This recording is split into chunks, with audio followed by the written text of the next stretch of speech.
Arrogante y descarado. García Luna compró mansión en Florida, siendo funcionario, Fiscalía de Estados Unidos. Genaro García Luna todavía era un alto funcionario del gobierno de Felipe Calderón Hinojosa, 2006 a 2012, cuando usó empresas fachada para comprar bienes raíces, acusó esta madrugada la Fiscalía de Estados Unidos, al argumentar ante el juez que no debe ser beneficiado con la libertad bajo fianza. Calificó al exsecretario de Seguridad Pública Federal de arrogante y descarado.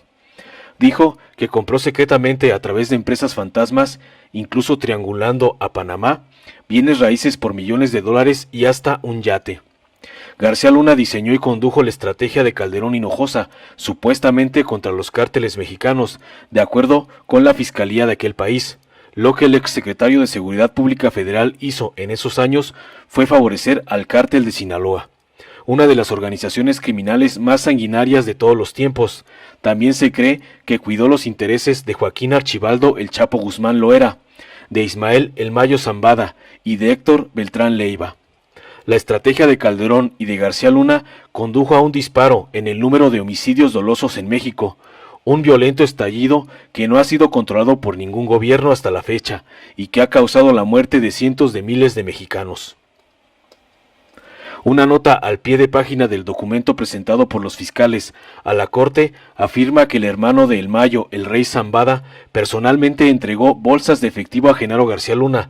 Los fiscales escribieron en los documentos de la Corte: el cártel de Sinaloa insistió en reunirse cara a cara con funcionarios corruptos para ciertos pagos de sobornos, a menudo en áreas privadas de restaurantes. En el documento presentado ante el juez, la parte acusadora tiene un apartado que dice: la evidencia de los crímenes del acusado es fuerte. Allí dice que García Luna no puede ser beneficiario de la libertad condicionada. Agrega: la fuerza de la evidencia contra el acusado también pesa mucho a favor de la detención, como se describe en el memorándum gubernamental del 10 de diciembre de 2019. Se espera que numerosos testigos cooperantes, incluidos varios exmiembros del alto rango del cártel de Sinaloa, testifiquen sobre los millones de dólares en sobornos pagados al acusado a cambio de su protección para sus actividades de narcotráfico. Las cuentas de los testigos son corroboradas por los registros financieros del acusado, que reflejan que continuó viviendo de los millones de dólares en sobornos que el cártel de Sinaloa le pagó como parte de su papel en la conspiración del narcotráfico. Desde el arresto del acusado, el caso del gobierno de Estados Unidos solo se ha fortalecido, ya que ha identificado testigos adicionales contra el acusado y numerosos registros financieros adicionales asociados con él, indica. El acusado busca sembrar dudas en la fuerza de la evidencia en su contra, atacando la credibilidad de Jesús Zambada García, también conocido como el Rey Zambada, quien testificó durante el juicio de Guzmán Loera.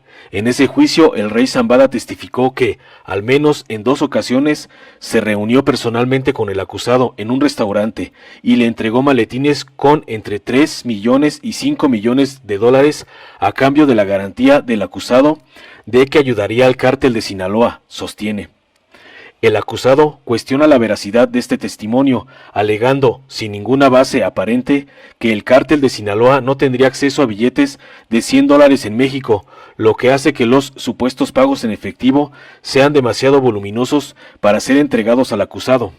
El cártel de Sinaloa es la organización de narcotráfico más grande del mundo, que existe únicamente para canalizar drogas hacia los Estados Unidos, afirma el documento presentado ante la Corte. El acusado también argumenta, continúan los fiscales, que no tiene los activos financieros para huir, alegando que no tiene activos líquidos como asunto inicial. El argumento de dificultades financieras pone a prueba la credibilidad cuando ha ofrecido simultáneamente asegurar su fianza con bienes inmuebles valorados en $1.200.000 como garantía.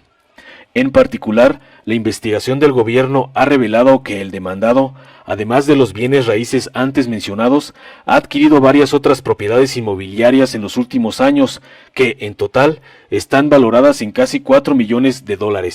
Y, sin embargo, el acusado afirma que no tiene los recursos financieros para cruzar la frontera con México. Además, Debe tenerse en cuenta que la investigación del gobierno ha revelado que en el transcurso de varios años el acusado ha utilizado varias técnicas para disfrazar el tamaño de sus verdaderas participaciones financieras, incluido el uso de compañías fantasmas y compradores falsos para adquirir activos. A modo de ejemplo, en octubre de 2012, mientras el acusado seguía siendo un funcionario mexicano, utilizó una compañía con sede en Florida para comprar una residencia de 5.099 pies cuadrados en Golden Beach, Florida, por más de $3 millones, pagado en efectivo. El demandado no figuraba en ninguna parte de las presentaciones públicas de esa empresa, pero de todos modos se mudó a la residencia de Golden Beach con su compra y posteriormente adquirió un yate privado, y ocultando su interés de propiedad a través de su adquisición a través de esa empresa. Del mismo modo, en 2016 el acusado usó otra compañía, con sede en Florida, para pagar la matrícula de la escuela privada de sus hijos. El acusado no figuraba en ninguna parte de las presentaciones públicas de esa empresa.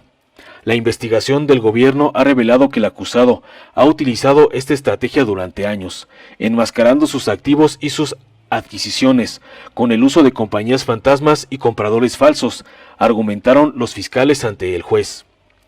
La investigación del gobierno ha revelado que el acusado ha recibido constantemente millones de dólares en fondos, tanto a través de compañías con las que está afiliado públicamente, como a través de compañías fantasmas que se originan fuera de los Estados Unidos y México. A modo de ejemplo, los fondos utilizados por una empresa para comprar la residencia Golden Beach se originaron en una compañía en Panamá.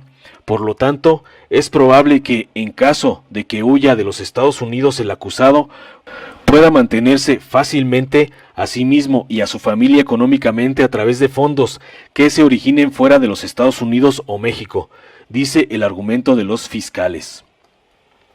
Hay un momento en el que la parte acusadora se indigna ante García Luna por arrogante y descarado. El hecho de que el acusado no huyó de los Estados Unidos después del juicio de Guzmán Loera no es evidencia de una conciencia inocente, sino que refleja su creencia de años de que podría participar en actividades delictivas con impunidad y sin consecuencias. Tal descaro y arrogancia no deberían redundar en su beneficio, señala. Luego entonces, Calderón, ponte a temblar, porque él era tu esbirro y van por ti. Informó Mr. Politicón. Nos vemos en el siguiente video.